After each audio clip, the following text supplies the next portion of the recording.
Bismillahirrahmanirrahim. Assalamualaikum warahmatullahi wabarakatuh.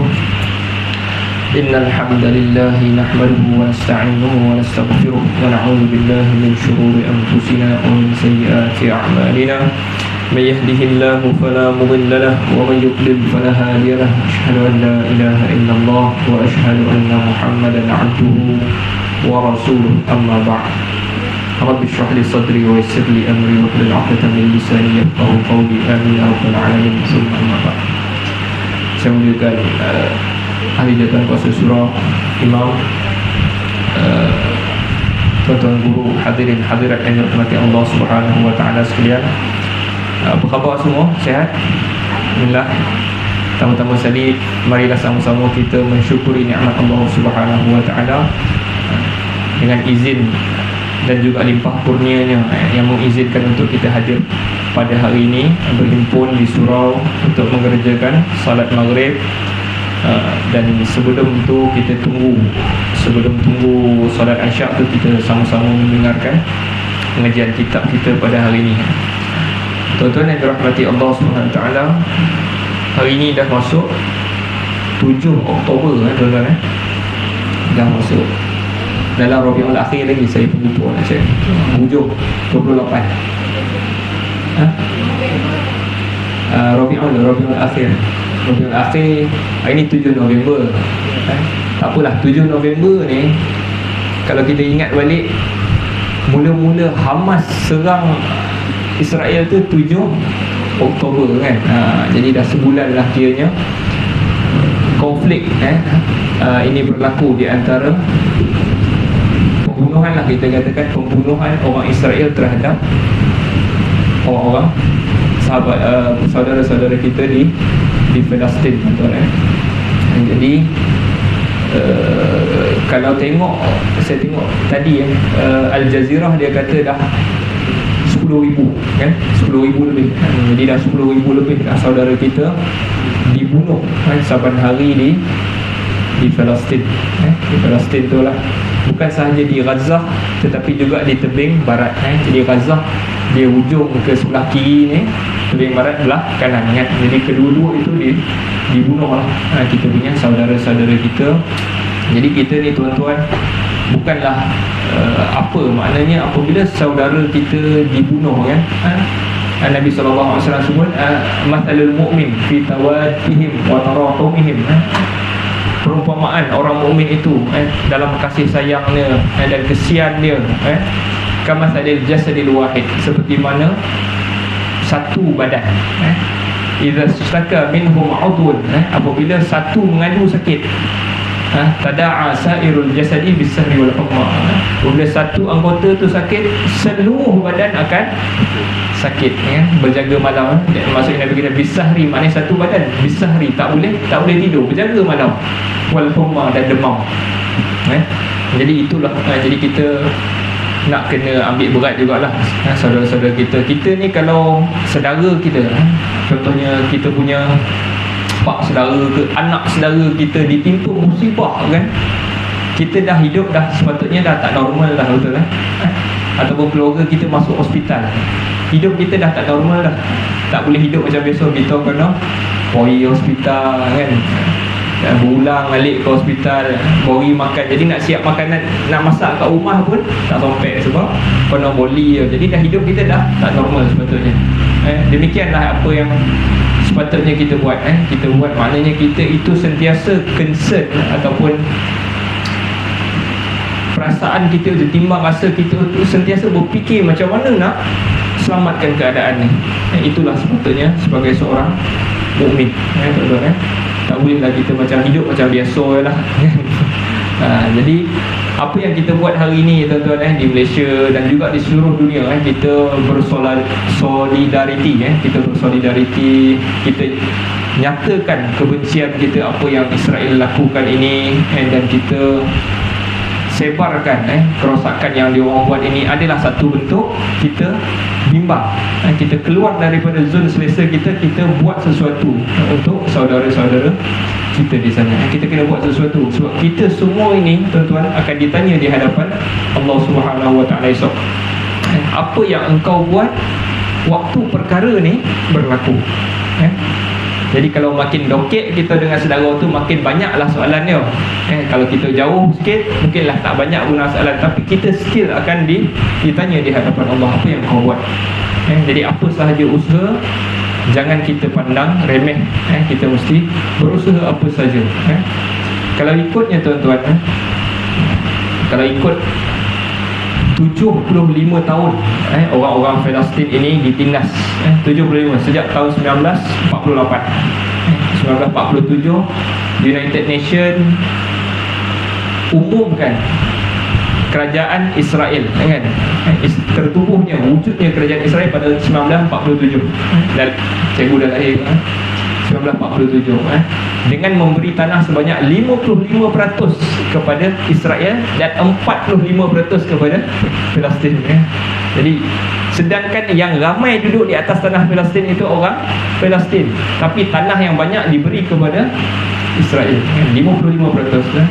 Okey, 45%. Yang tu pun Arab dah marah. Tetapi Israel satu langkah lagi, dalam tempoh setahun dia rampas lagi tanah. Orang dah bagi 55%, dia rampas lagi sampai dapat dalam tempoh setahun 1948 dia dah dapat 80% tanah. Jadi banyak yang dia dah dapat. Tinggallah sikit dekat Gaza dengan tebing barat tu pun sebenarnya adalah wilayah yang sepatutnya tak boleh ada siapa-siapa memerintah. Dia panggil autonomi dia sendiri. Dia tak ada orang Islam, tak ada. Sepatutnya macam, tapi Yahudi ambil semua. Jadi dah diambil. Jadi Israel ni itulah apa yang dia telah lakukan. Jadi kita ni seorang manusia yang ada sifat keprimanusiaan. Kita tak mungkin akan menyokong apa yang dilakukan oleh Israel ni, tuan-tuan. Tetapi kita kadang-kadang heran, di belakang Israel ni banyak orang yang sokong Israel. Kenapa dia sokong? Sedangkan kalau kita faham sejarah tu pun tak jauh pun. Tahun 47 kan, 48, mungkin dalam 70 tahun punya sejarah orang boleh nampak, tapi masih lagi ada orang yang menyokong Israel. Jadi kenapa, tuan-tuan? Banyaklah sebabnya, dan tapi salah satunya adalah disebabkan kebencian dia terhadap orang Islam. Betul ke?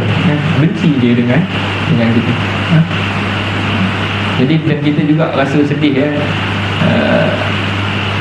jiran-jiran Palestin tu, Mesir kan, Syria, Jordan kan, dulu dia dah pernah tolong Palestin ni tahun 1967, pernah serang dalam peperangan 6 hari, dia pernah serang, tetapi dia orang kalah teruk. Lepas daripada tu dia orang buat perjanjian pula dengan Israel, jadi dia orang dah start tak berani. Lepas tu berkawan pula dengan Amerika kan. Akhirnya apa pun tak boleh buat. Suruh buka sempadan pun rasa bersalah. Takut sebab takut bos besar. Sebab tu Allah SWT sebut dalam Al-Quran, ya ayyuhallazina amanu la tattakhidhu bitanatan min dunikum. Wahai orang-orang yang beriman, jangan ambil orang-orang pembantu-pembantu kamu, pembantu-pembantu orang dalam kamu di kalangan, bukan di kalangan kamu. Yang ni ambil minta tolong sana. Macam Saudi juga kan. Saudi dia nak jaga kawasan dia takut dengan ancaman Iran kan. Iran pun orang Islam, cuma Syiah lah kan. Tapi takut punya pasal geng dengan siapa? Amerika kan. Jangan geng. So awak tak boleh buat apa. Jadi satu isu awak tak boleh bela saudara-saudara awak. Jadi Palestin ni, tuan-tuan, orang Israel sebelum ni dia adalah manusia yang dipanggil diaspora. Diaspora maksudnya mereka ini tak ada tanah dan bertebaran di Eropah. Kebanyakannya datang daripada Rusia, kawasan-kawasan itulah, kawasan-kawasan itu.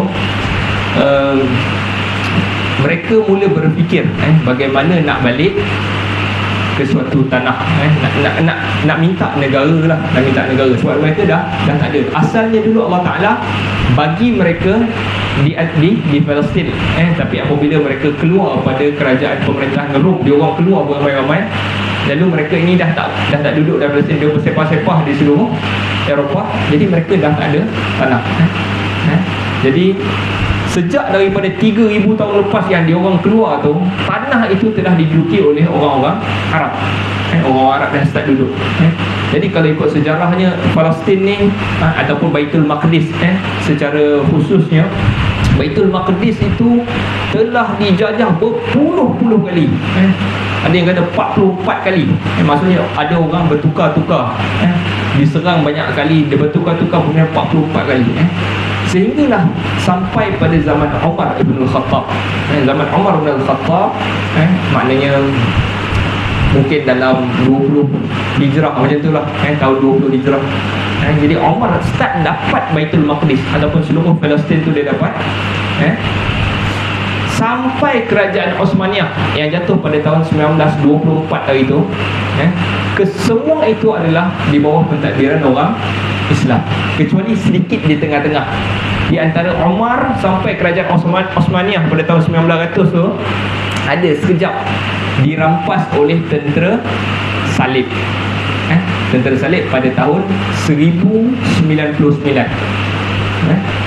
Dan daripada tentera salib tu sampailah Salahuddin Al-Ayyubi buka, tempoh dia 88 tahun.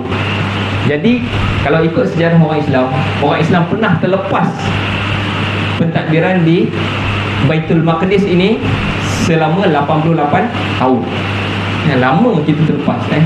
Hari ini baru kita terlepas selama 75 tahun lah. 75 tahun, 1948. Jadi ada masa lagi untuk kita dapatkan balik Palestin. Jadi kisah dia tuan-tuan, waktu mula-mula pada tahun 1099 tu, tentera salib dapat je Baitul Maqdis. Orang-orang Palestin ni pun lari pergi ke negara jiran dia, iaitu Dimash di Syria, di sebelah tu, di sebelah atas Palestin tu. Dia lari, carilah siapa nak tolong kita ni. Cari-cari, dia jumpa dengan Qadhi Dimash. Qadhi Dimash. Dimash ni Damsyik lah, Damsyik kita sebut. Yang bernama Zainul Islam Abu Sa'id Al-Harawi. Jadi Abu Sa'id Al-Harawi ni, waktu tu dia tengah mengajar dalam kelas, mengajar, dia dengar ada orang pelarian Palestin datang dekat dia. Dia stop mengajar, berhenti mengajar. Dia bagi tahu dekat pelarian tu, jom kita jumpa khalifah yang ada di Baghdad. Waktu tu pemerintahan Abbasiyah, tahun 1900. Abbasiyah ada di Baghdad, dia orang di Syria.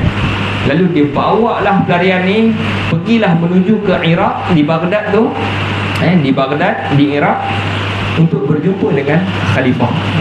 Jadi khalifah zaman tu pun macam apa, ikonnya, dia tak ada tentera pun, dia tak ada tentera pun. Tapi orang-orang bawah ni tak tahulah. Sebab kita boleh tahu dia ni tak kuat, sebab apabila berlaku sesuatu dia diam je. Sebab dia tak ada buat apa, sebab dia lemah lah. Dia tak berlaku sesuatu, orang kena tak apalah, tengok dulu macam mana. Yang tu maknanya kerajaan ataupun khalifah tu tak kuat lah. Tapi tak apa, kita jumpa juga. Nak jumpa pula susah kan. Nak jumpa khalifah ni bukan main susah. Buat appointment, cancel. Sampailah Qadhi ni naik fed up lah kan. Macam mana nak jumpa, nak bagi tahu khalifah ni Al-Aqsa sedang diserang ni. Lalu dia pun terpaksa lah buat satu stand. Stand maksudnya terpaksa buat satu stand. Diminta kepada sebuah masjid di Baghdad, masjid yang besar di Baghdad. Dia minta imam di situ untuk dia beri khutbah. Qadhi Dimash ni tadi nak bagi khutbah di Baghdad. Kalau Qadhi ni pun menarik juga. Qadhi yang saya sebut nama tadi, Abu Sa'id Al-Harawi ni tadi, dia sebenarnya pun bukan orang Arab. Dia bukan orang Arab, dia orang Afghanistan. Jadi dia mengaji Arab, mengaji fiqh bagus, sampai boleh jadi Qadhi di negara Arab kan. Hebat. Lepas tu minta pula nak bagi khutbah dekat Baghdad. Yang tadi Dimash, yang ini di Baghdad, nak bagi khutbah di Baghdad. Jadi sebab waktu tu apabila berlaku serangan kepada orang Palestin, tentera salib serang, orang Islam macam buat tak tahu. Jadi untuk menunjukkan kemarahan ataupun nak menaikkan semangat orang-orang Islam, waktu tu orang Islam buat tak tahu kan. Jadi dia naik khutbah tu pada bulan Ramadan. Dia naik dia bawa roti. Dia bawa roti. Dia cabut roti dan dia makan pada siang Ramadan. Jadi apa jadi di masjid? Tok khatib makan atas mimbar. Jadi orang jadi marah. Oi, apa ini semua kan? Tak apa, dia biar dulu orang marah. Kan? Marah, lalu dia pun cakap, sekarang ni kau nak marah aku? Seorang Muslim yang makan roti pada siang Ramadan. Di mana kemarahan kau sewaktu Al-Aqsa diserang? Yang ni lah macam orang kita lah kan. Benda kecil tu nak marah sangat lah. Benda besar buat tak tahu kan. Pola kan. Kocik-kocik tu, ui, tak sah kan. Macam apa itu? Ada kes di surau di masjid sembahyang Jumaat. Khatib tu dia tak duduk di antara dua khutbah kan. Dalam mazhab Syafi'i wajib rukun untuk duduk, khatib untuk duduk di antara dua khutbah. Tapi dalam mazhab lain sunnah saja duduk tu. Lalu apabila dia tak duduk dia tak duduk, maknanya keluar memo daripada pejabat mufti, qada balik solat. Qada semua kena qada sebab tak duduk saja. Jadi benda kecil macam tu kita cukup hebat kita ni. Jadi benda-benda macam orang tak puasa kan, sebenarnya taklah besar sangat berbanding apa yang sedang berlaku di Al-Aqsa. Dosanya besarlah juga kan, tapi taklah sebesar menumpahkan darah saudara kita yang berada di Al-Aqsa. Jadi dia buat benda ni dan menyebabkan benda ni tersebar, dan khalifah akhirnya jumpa juga dengan qadi ni tadi. Jadi kita dapat tahu satu benda apabila rakyat bising, baru khalifah nak jumpa kan. Nampak perangai orang politik kan. Orang politik macam tu kan. Ada isu baru, ya saya pun sibuklah nak jumpa kan. Kalau diam je, tiba-tiba cakap, dia tak layan. Jadi dia berjaya lah jumpa khalifah, tetapi dikatakan dia membuatkan khalifah itu rasa tunduk dan dia bagi tahu khalifah, Al-Aqsa diserang, orang Islam dibunuh, dan engkau tak menggerakkan pun jari-jari engkau untuk berbuat apa-apa. Jadi khalifah tunduk, malu macam tu je lah. Malu je lah, tak buat apa-apa kan. Sebab khalifah tak ada power. Yang ada power siapa? Kerajaan Abbasiyah besar tuan-tuan, tapi yang ada power bukan dia. Siapa? Menteri dia. Menteri dia letak seorang, apa menteri tu nak buat, suruh khalifah cakap. Itu je lah kan. Dia jadi macam boneka patung je lah. Okey. Datang pula selepas daripada itu Ibnu Khashab. Tapi tuan-tuan jadi ini yang mula-mula jatuh pada tentera salib itu yang berlaku. Maknanya kalau orang tak start marah, pada mula-mula jatuh tu, takkan muncul Salahuddin Al-Ayyubi. Jadi kita marah ni, apa yang kita buat sekarang ni, kita tengah marah ni, ini adalah satu, dia panggil paradigma ataupun satu langkah yang penting sebelum wujudnya satu watak yang akan membebaskan Al-Aqsa. 88 tahun, lagi lama daripada apa yang kita alami sekarang. Jadi kemarahan itu penting, dan para guru, para ulama, dia mesti wujudkan benda ni bagi kita sedar, rakyat itu sedar. Seterus daripada itu, ada seorang ulama juga nama dia Ibnul Khashab. Ibnul Khashab seorang qadi di Halab. Halab juga di Syria. Halab ni nama orang putih dia Aleppo. Halab. Dia seorang qadi di Halab. Dia ada seorang gubernur di Halab ni. Waktu tu dia bergaduh adik-beradik. Dia bergaduh adik-beradik. Waktu yang sama lah, waktu jatuhnya Al-Aqsa ni, di Syria tu gubernur bergaduh adik-beradik. Siapa nak memerintah, sebab bapak dia dulu gubernur.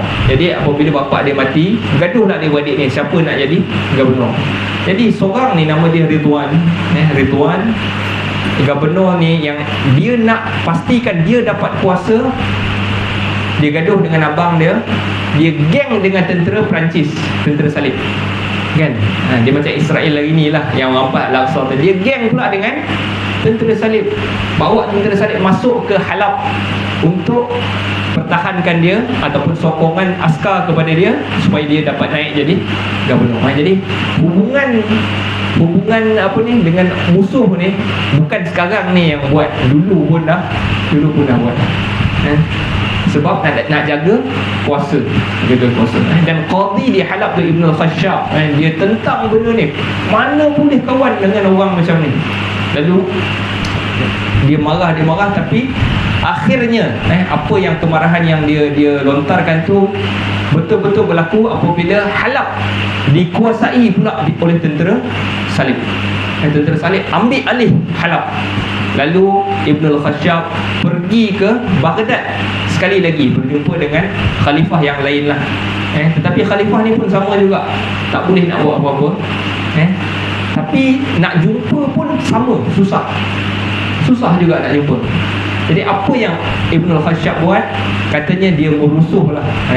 Dia merusuh di masjid, merosakkan barang semua. Baru khalifah nak jumpa. Khalifah nak jumpa, dapatlah jumpa. Dan dia paksa, dia tekan khalifah, kena tolong. Akhirnya khalifah yang tak ada kuasa ini, kerajaan Abbasiyah ni tak ada kuasa, pujuklah satu lagi empire Islam yang dipanggil Saljuk. Saljuk, dia punya khalifah yang hantar tentera. Dan inilah tentera pertama. Maksudnya lebih kurang 5 tahun lepas kejatuhan tu, tak ada apa-apa orang Islam buat.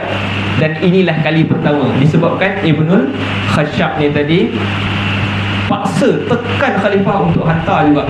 Dan inilah tentera pertama yang lawan dengan tentera Salib untuk bebaskan Al-Aqsa. Hantar 10,000 orang lawan dengan 20,000 orang tentera Salib. Kan? Hantar pun tak ramai, sikit je, kan? 10,000 je lawan 20,000 orang, dan alhamdulillah menang.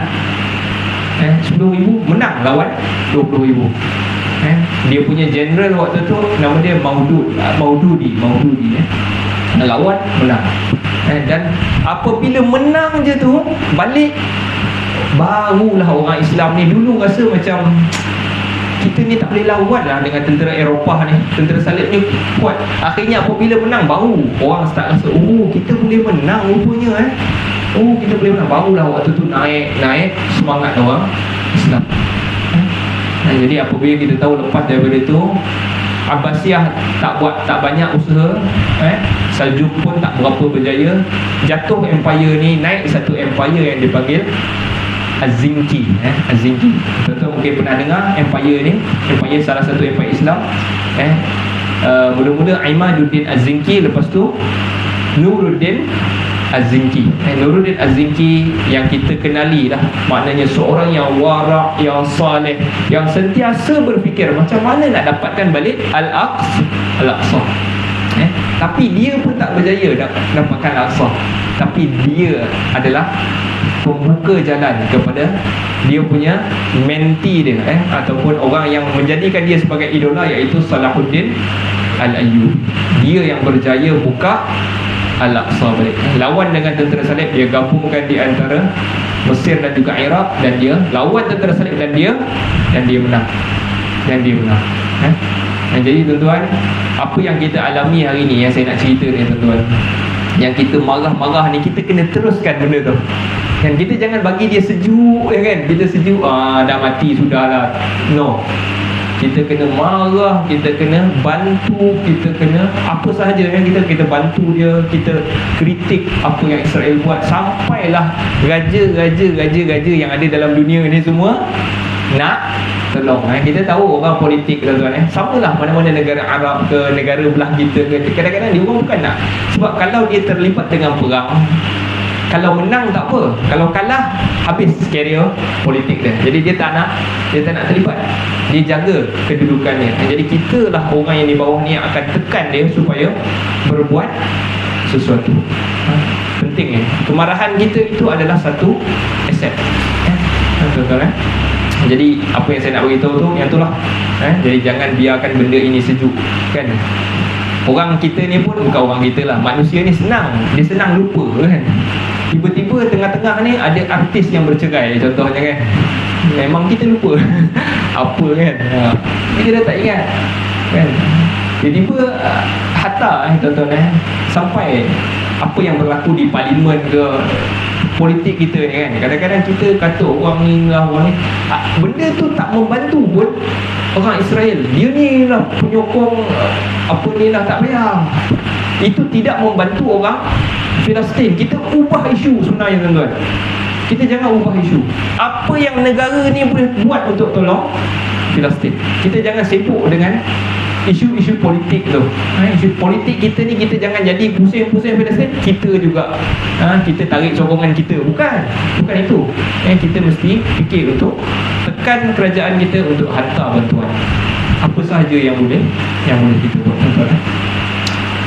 Baik tuan-tuan, habis sedikit dah sebanyak tentang apa yang berlaku di Palestin, tuan-tuan.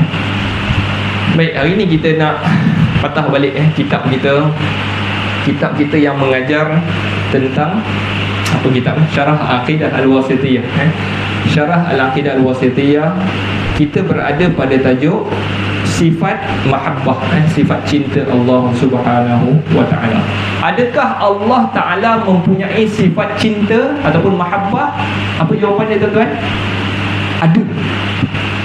Kalau orang tanya, tuan-tuan, Allah ni ada tak sifat dia sifat cinta? Ada tak? Ada. Dengan dalil yang begitu banyak dalam Al-Quran. Tapi kalau ditanya kepada sahabat kita yang berakidah Asy'ariyah, tuan-tuan, slow sikit. Yang berakidah apa? Asy'ariyah. Mazhab rasmi ni, mereka takkan kata Allah Ta'ala cinta. Sebab mereka akan tolak. Sebab mereka hanya isbatkan 7 sahaja sifat Allah. Apakah sifat itu? Hidup. Allah itu hidup. Allah itu ada ilmu. Allah ada kehendak. Allah mendengar. Allah melihat. Allah berkudrah. Kudrah ni apa? Berkuasa. Dan juga Allah bercakap. Kalam, bercakap. So ada 7 sahaja yang dia sifatkan. Kalau kita kata cinta ada tak dalam 7 ni? Tak ada. Jadi dia akan balik cinta itu maksudnya adalah iradah. Iradah tu apa? Iradatun ni'am. Allah Ta'ala mahukan ke memberi nikmat. Kalau Allah kata innallaha yuhibbul ladzi, bukan Allah maksud dia cinta kat situ. Dia akan tukar, dia akan takwil ayat itu. Bukan cinta tetapi berkehendak baik kepada orang itu. Bukan cinta. Sebab bagi dia cinta, dia takrifkan cinta itu adalah mailul qalb, hati yang cenderung. Cinta bagi mereka adalah jantung yang kita cenderung kepada seseorang. Jadi bagi dia Allah Ta'ala tak boleh macam tu. Jadi dia tolak sifat Allah Ta'ala boleh bersifat cinta. Sedangkan dalam ayat Al-Quran begitu banyak bagi tahu Allah itu bersifat dengan sifat cinta. Sayanglah. Perkataan dalam bahasa Arab, sayang, cinta. Okay. Jadi kita dah sampai pada ayat yang berapa lah? 3 ke 4 ke 5. Jadi buat bila kita kuliah itu? Lama kan? Bulan lepas lah. Jadi ayat yang terakhir kita baca itu adalah ayat yang keempat yang berbunyi innallaha yuhibbut tawwabin. Ayat kelima. Qul in kuntum tuhibbunallaha fattabi'uni yuhibbukumullah. Katakanlah, jika kamu menyayangi Allah, maka ikutlah aku. Yuhibbukumullah, Allah akan sayang kamu. Nabi bagi tahu, Allah Ta'ala suruh Nabi bagi tahu, katakan wahai Muhammad, jika kamu semua ni sayangkan Allah, betul sayang Allah, ikut aku. Dan saya nanti Allah akan sayang kat kamu. Okay, jadi itu adalah ayat yang terakhir. Dan jadi kita bincangkan pada ayat ni hari itu beberapa perkara. Sebagai contoh, sebahagian orang dia kata dia cinta Allah, dia cinta Rasulullah, tetapi dia tidak mengikut pun apa yang Rasulullah ajar. Dia tak ikut pun, dia buat benda lain. Orang suruh baca qunut nazilah untuk mendoakan saudara-saudara kita, dia buat apa? Dia buat apa? Yasin dan solat hajat. Dia akan, Nabi suruh baca kunut, Nabi ataupun contoh yang Nabi buat apabila ditimpa musibah baca kunut nazilah kan. Tiba-tiba sampai dekat sekolah-sekolah ataupun orang-orang kita nak buat macam mana ni? Baca Yasin dan solat hajat, yang tak ikut pun apa yang Nabi tunjuk kan. Yang tu lah dia. Yang kata sayang Rasulullah, dah selawat ke belum kan, soalan dia kan, selalu macam tu. Macam dia seorang je sayang Nabi kan. Okey, tak adalah, gurau je tuan-tuan. Jadi Allah Subhanahu Wa Taala sayang sayang kepada orang yang ikut Rasulullah sallallahu alaihi wasallam. Okey, sambung sikit pada ayat yang sama juga, jika dia mencintai Allah dan melaksanakan ibadah kepadanya, maka Allah mencintainya lebih daripada itu. Contohnya Allah sebut di dalam hadis qudsi, man zakarani fi nafsihi zakartuhu fi nafsi. Siapa yang mengingatkan aku ataupun mengingatiku pada dirinya, aku akan ingat dia pada diriku. Tuhan cakap kalau dia itu ingat pada diri dia, aku akan ingat pada diriku. Kita ingat Allah, subhanallah, kita ingat Allah, Allah ingat kita. Lebih daripada tu, wa man zakarani fi mala'in, sesiapa yang mengingatkan aku dalam satu kumpulan. Kan kita ada kawan-kawan kita tengah membeli belah kan, Allah nak masuk solat isyak dah ni kan, kita beli belah dekat Sogo kan. Jadi dah maghrib lah, isyak tu tak apa, boleh panjang kan. Maghrib dah ni, ya Allah, kita kena solat cepat ni, nanti Allah tak marah kita. Kita ingatkan sahabat-sahabat kita dalam bentuk kumpulan. Allah kata zakartuhu fi mala'in khairun minhu, aku akan juga ingat dia tu dalam satu kumpulan yang lebih baik daripada kumpulan dia. Allah tak, kalau kita ingat Allah dengan kawan-kawan kita, Allah Ta'ala juga ingatkan diri kita pada lingkungan yang ada di atas. Yang itulah kalau Allah Ta'ala menyayangi kita tuan-tuan. Jadi okey, daripada ayat ni tuan-tuan, ayat ini menetapkan nama dan juga sifat Allah sama dengan sebelumnya. Apa itu sifat Allah yang ditetapkan dalam ayat yang kita bacakan tadi? In kuntum tuhibbunallaha fattabi'uni.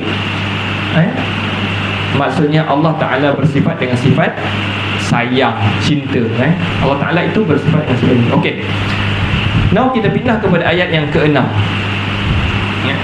Qauluhu, firman Allah, fasawfa ya'tillahu biqaumin yuhibbuhum wa yuhibbuna. Nanti Allah akan bawa datang dengan satu kaum yang mereka itu menyintainya, yang mana kaum itu Allah Ta'ala mencintai mereka dan kaum itu juga mencintainya. Ayat apa ni tuan-tuan? Ayat ni, ayat penuh dia adalah ya ayyuhallazina amanu may yartadda minkum an dinihi fasawfa ya'tillahu biqaumin yuhibbuhum wa yuhibbuna. Wahai orang-orang yang beriman, sesiapa yang murtad di kalangan kamu daripada agama dia, nanti Allah akan bawa datang satu kaum yang baru, yang mana dia sayang pada kaum itu dan kaum itu pun menyayangi Allah Subhanahu Wa Taala. Itu ayat yang penuh tuan-tuan. Okey. Jadi daripada ayat ni cerita pasal siapa? Ulama khilaf. Ayat ni cerita pasal siapa? Murtad ni. Sebahagian yang mengatakan ayat ini Allah Ta'ala warning kepada pemimpin-pemimpin Quraisy, yang mana yang masuk Islam ketika pembukaan Mekah. Kau nak masuk agama, jadi kau jangan ingat kau nak keluar daripada agama ni. Kalau kau keluar pun Allah dah tak perlukan kau. Allah boleh bawa dengan satu kaum yang baru, yang mana mereka sayang Allah dan Allah sayang mereka. Ada juga yang mengatakan ayat ini sebenarnya Allah Ta'ala nak cerita pada apa yang berlaku pada zaman Uthman. Kalau kita tahu, apabila Nabi SAW wafat je, ramailah orang-orang Arab di sekeliling Jazirah Arab ni yang murtad. Isu dia, kenapa dia murtad? Dia tak nak bayar zakat, itu je isu dia. Dia tak nak bayar zakat. Sedangkan kita tahu zakat adalah wajib. Dia orang tak nak bayar zakat. Nabi dah mati, nak bayar zakat buat apa? Lalu mereka tolak teruslah, tak mau. Lalu Abu Bakar hantar tentera untuk memerangi mereka ni. Lalu ayat ni, siapa yang murtad, kau jangan ingat kau kuat, Allah ganti kau orang dengan orang yang baru. Begitu dia juga dengan diri kita. Jangan kita rasa Allah Ta'ala dah pilih aku ni, aku tak payah buat apalah, ya? Jangan ingat macam tu. Nanti Allah Ta'ala boleh ganti kita. Sebab Allah Ta'ala tak perlu kan kita pun, ya? Allah boleh ganti dengan orang yang baru. Baik, ayat ni nak bagi tahu dekat kita satu benda, iaitu Allah Ta'ala boleh menyayangi kaum ni. Allah akan bawa datang dengan satu kaum yang dia sayang mereka itu, dia cinta mereka itu, dan mereka juga cintanya, iaitu Allah Ta'ala. Itu nak beritahu Allah Ta'ala juga bersifat dengan sifat cinta. Sambungan ayat tadi tuan-tuan, wa in tatawallaw yastabdil qauman ghairakum thumma la yakunu amsalakum. Jika kamu berpaling, dia akan gantikan dengan satu kaum yang bukan di kalangan kamu, dan kemudian mereka itu tak jadi macam kamu. Jadi Allah Ta'ala ni warning keras dekat orang-orang yang baru masuk Islam ni. Jangan rasa kau nak murtad, nak tukar. Kalau kau berpaling daripada apa yang aku perintah, aku bawa orang baru. Jadi orang-orang Yahudi ni tuan-tuan, orang-orang Yahudi, kalau kita perasan, mereka daripada dulu sampai hari ni bawa naratif yang mereka adalah chosen people.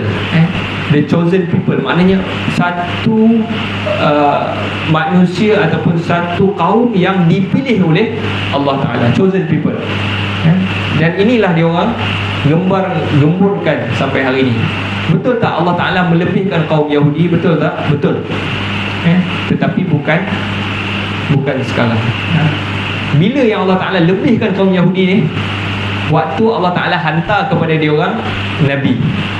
Allah tak buat pada kaum yang lain. Allah hanya hantar Nabi, lepas tu ada Nabi, lepas tu ada Nabi, lepas tu ada Nabi. Kaum tu dapat Nabi setiap generasi. Siapa?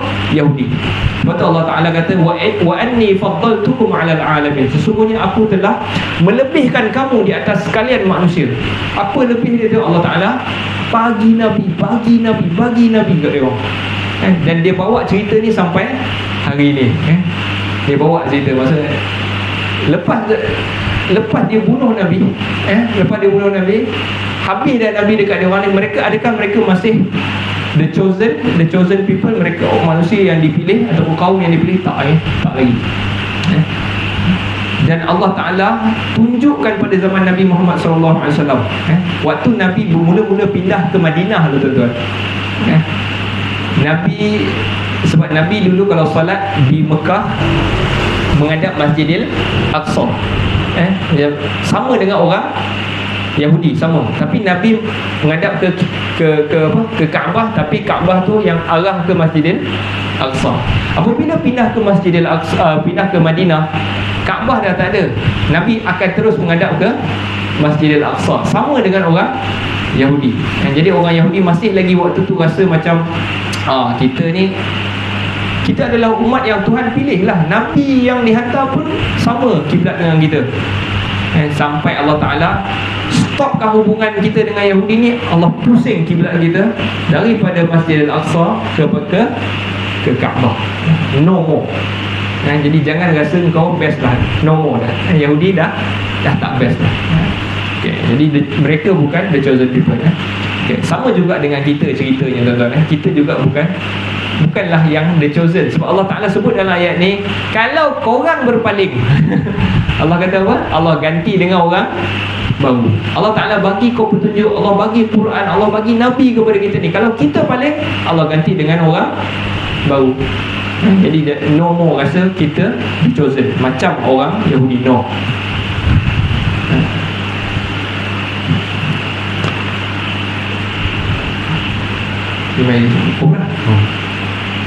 Okey, kita tengok kaum yang Allah Ta'ala nak hantar tu nanti, yang gantikan kita. Dia kata azillatin 'alal mu'minina a'izzatin 'alal kafirin. Kaum yang Allah Ta'ala gantikan itu, mereka itu merendah diri kepada orang-orang yang beriman dan bera'izzah, maknanya mereka itu bersikap keras kepada orang-orang kafir. Kita ni lain, kita keras dengan orang mukmin, lembut dengan orang kafir. Kita lah tu, kan? dengan orang-orang kafir, kita condemn Hamas, kita cakap baik-baik kan. Tapi orang mukmin kita maki ya, yang tu terbalik. Allah Ta'ala kata dia akan gantikan satu kaum yang mana orang ini akan merendah diri kepada orang mukmin dan bersikap keras kepada orang kafir. Jadi bersikap keras kepada orang yang menentang kepada kita ini, yang menunjukkan menentang ini adalah kita kena tunjuk balik kekerasan kepada mereka. Jangan kita berlembut dengan dia orang. Kalau dia orang okey dengan kita, kita okey dengan dia orang. Tapi kalau mereka keras, kita kena keras. Sebab tu Nabi SAW dalam sebuah hadis dia kata waktu tu berperangan lah. Wa idza laqitumuhum fi tariq, kerana Nabi kata apabila kau jumpa orang-orang Yahudi ni di jalan, fattarruhum ila adyaqih, maka kau tolak dia ke tempat sempit. Waktu perang lah, waktu baik jangan buat. Waktu dia tunjuk buruk dengan kita ni, kita kena tunjuk keras dengan dia, tolak dia ke tepi. Jangan bagi macam kita pula ke tepi. No, Nabi kata tolak dia ke tepi. Demikian juga ada sebuah hadis yang Nabi sebut, kalau kita jika kalian bertemu dengan orang-orang Yahudi, ni hadis ke? Jika kalian bertemu dengan orang-orang Yahudi dan Nasrani, meskipun mereka 1000 sementara kalian hanya 10, maka hendaklah kita membelah kumpulan tersebut. Maknanya kalau kita ni 10 orang yang jalan, kumpulan dia ramai, kita jangan ke tepi, kita bolah tengah-tengah tu. Nak tunjukkan hebatnya orang Islam. Orang Islam nak tunjuk Islam itu hebat. Bukan kita yang ke tepi. Waktu peperangan tuan-tuan, waktu dia berkeras dengan kita, macam sekarang ni kan, waktu ni kita kena tunjuk izzah kita. Okey, apa lagi nak cerita? Jadi alhamdulillah ya Allah Taala. Tadi Allah itu insya-Allah wasya'ala. Kenapalah saya skip ayat ni? Jadi ayat yang kita bacakan tadi tu, apa ayat tadi? Allah akan bawa kepada satu kaum yang dia sayang mereka dan mereka sayangnya, menunjukkan Allah Ta'ala juga bersifat cinta. Allah Ta'ala itu ada sifat sayang, cinta. Ini ayat yang ke-6. Yang tadi itu ayat yang ke-6. Kita nak masuk pada ayat yang 7. Nak tunjukkan Allah Ta'ala itu memang bersifat cinta. Dalam surah As-Saff Allah Ta'ala sebut, innallaha yuhibbul ladzina yuqatiluna fi sabilihi saffan ka'annahum bunyanun marsus. Sesungguhnya Allah menyayangi mereka-mereka yang berperang pada jalannya dalam saf, dalam satu saf, umpama mereka itu satu bangunan yang kukuh. Apa nak cerita dalam ayat ni? Allah Ta'ala sayang. Allah Ta'ala itu bersifat dengan sifat sayang. Okey, ayat ini adalah daripada surah As-Saff yang pada hakikatnya adalah surah jihad.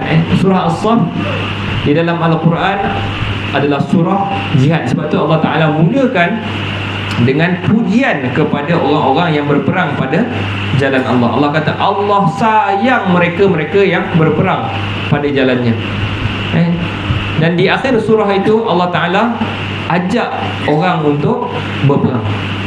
Ya ayyuhalladzina amanu kunu ansarallahi, jadilah penolong-penolong Allah, kama qala Isa bin Maryam lil hawariyin, seperti mana Isa berkata kepada Hawari. Hawari adalah penyokong-penyokong Nabi Isa. Jadi Allah Ta'ala ajak orang untuk berperang.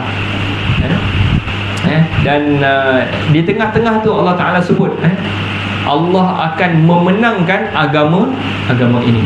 Allah kata huwallazi arsala rasulahu bil huda wa dinil haq. Dialah yang mengutuskan rasul dengan petunjuk wa dinil haq, dan agama yang benar, untuk dia memenangkan, dia zahirahu ala dini kulli, untuk dia memenangkan agama ini di atas agama-agama yang lain.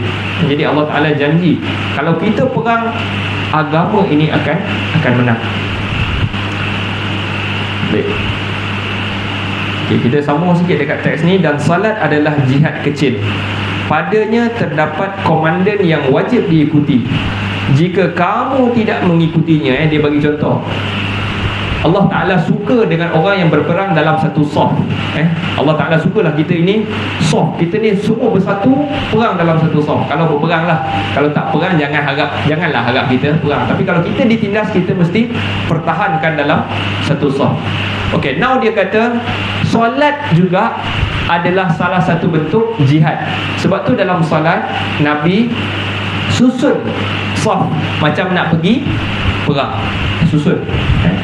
Ada komandan dekat depan, ada bos, ada komandan lah dekat depan untuk membetulkan kita, dan kita wajib ikut komandan itu. Siapa yang tak ikut komandan tu, sah tak solat dia? Imam dah tahiyat akhir, dia baru i'tidal, sah tak solat dia? Tak sah solat dia. Okey. Tapi ada tak orang tak ikut? Ada. Yang pertama, lambat sangat. Lambat sangat, maksudnya dia tak ikut lah. Dia lambat sangat, dia was-was ke apa belakang tu, dia tak ikut, tak sah solat dia. Dan juga ada orang yang kadang-kadang mendahului imam. Yang tu juga yang ada ancaman dalam hadis. Nabi sebut orang yang cepat sangat kadang-kadang solat dia, imam tu kadang-kadang Allahu Akbar, tapi imam tu tak sujud lagi kan. Imam tu Allahu Akbar, kita dah sujud dulu kan, kita dah sujud. Yang tu juga salah sebab dalam hadis Nabi kata ama yakhshal ladzi yarfa'u ra'sahu qabla al-imam. Tidakkah takut orang yang mengangkat kepalanya sebelum imam? Maksudnya imam baru nak bangkit daripada sujud, dia dah bangkit dulu. Perasan tak tuan-tuan? Kalau tuan-tuan solat Jumaat, tuan-tuan akan perasan orang macam ni. Dia akan cepat, dia nak cepat, dia macam nak sembahyang cepat. Sama je.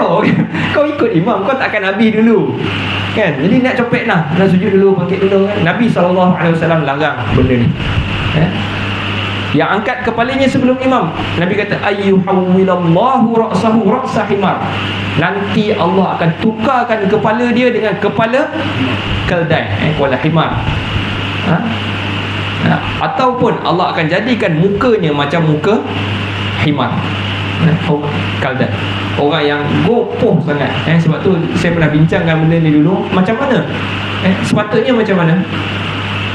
Tunggu imam habis sebut Allahu Akbar, baru kita turun, baru start bergerak. Jangan Allah kita Allah kan, jangan. Faham? Jadi itu yang sepatutnya kita buat. Allahu Akbar, baru kita bergerak. Habis baru kita bergerak.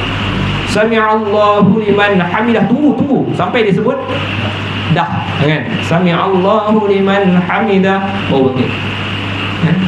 Kesilapan ni bukan orang awam yang buat, ustaz buat. Ustaz buat saya nampak Allah. Maksudnya dia tak mendalami lah, dia tak tahulah isu ni. Sedangkan ini adalah isu yang besar. Jangan angkat kepala sebelum imam. Jangan cakap imam lah, jangan cakap ustaz lah. PU pun buat. PU pun ada buat. Saya bukan tak nak tengok, pernah tengok.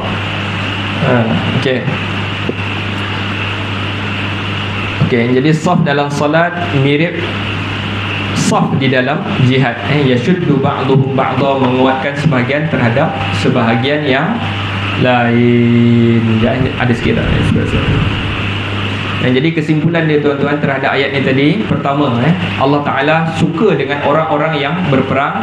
Mereka tidak bermalas-malasan, tidak ogah-ogahan. Ogahan ni bahasa Indon lah, enggan lah. Maksudnya orang ajak nanti kau jalan dulu, nanti. Yang tu orang yang enggan. Allah tak suka. Allah malas, tak suka. Banyak alasan, Allah Ta'ala suka tak? Tak suka. Bila ada kebaikan, buat. Kita malah kita bagi alasan, nantilah. Ataupun tidak tinggal diam dan juga tidak bersantai-santai. Tidak bersantai-santai, di mana hal itu melemahkan agama dan dunia. Jadi santai-santai ni sampai orang Melayu ni, kita hari ni jumpa kita santai-santai lah kan. Suka sangat orang Melayu kita bersantai-santai. Maknanya bersenang lenang kan. Kita hidup kita esok Allah Ta'ala tak suka dengan orang yang relax sangat. Hidup ni mesti ada tujuan. Kita jumpa ni sebab apa? Kita nak bincangkan isu ni. Bukan nak santai-santai. Bolehlah bersantai, tapi bukan itulah kita punya target setiap minggu kan. Sabtu Ahadnya mana kita nak bersantai-santai lah. Adalah, bolehlah sebulan sekali pergilah santai kan, tapi bukan itu sahaja hidup kita ni. Jadi jangan jadi orang yang mudah sangat bersantai-santai. Yang keduanya, Allah Ta'ala juga suka dengan dalam satu saf yang teratur. Apa lagi? Itu sajalah kot tuan-tuan. Jadi ayat yang terakhir kita baca tadi, Allah Ta'ala menetapkan sifatnya bahawa Allah Ta'ala juga mempunyai sifat cinta sayang, tuan-tuan. Ayat kita mengaji ni slow sikit. Sebab apa, tuan-tuan? Sebenarnya point dia sikit je, tuan-tuan. Kalau tuan-tuan tak faham, mengarut lah. Point dia apa yang saya nak sampaikan? Allah Ta'ala ada sifat sayang, itu je. Cuma kita dalami je lah. Kita dalami dalam ayat tu, cerita pasal apa, kita cerita tambah lah. Tapi point dia very simple, Allah Ta'ala sayang. Nanti kita masuk tajuk lain pula. Wallahu ta'ala a'lam. Nasallallahu ta'ala an yanfa'ana bima sami'na wa yaj'alana hudatan muhtadin. Sallallahu ala sayyidina Muhammad wa ala alihi wa sahbihi wa sallam. Walhamdulillahi rabbil alamin. Azan.